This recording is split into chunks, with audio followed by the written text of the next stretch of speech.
اسی نے انسان کو ٹھیکرے کی طرح کھنکھناتی مٹی سے بنایا اور جنات کو آگ کے شعلے سے پیدا کیا، تو تم اپنے پروردگار کی کون کون سی نعمت کو جھٹلاؤ گے؟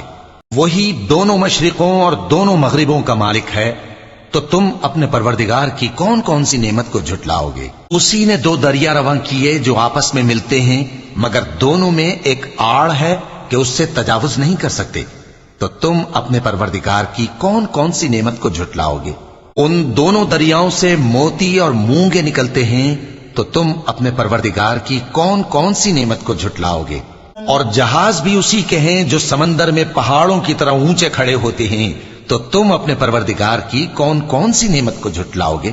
جو مخلوق زمین پر ہے سب کو فنا ہونا ہے، اور تمہارے پروردگار ہی کی ذات جو صاحب جلال و کرم ہے باقی رہے گی، تو تم اپنے پروردگار کی کون کون سی نعمت کو جھٹلاؤ گے؟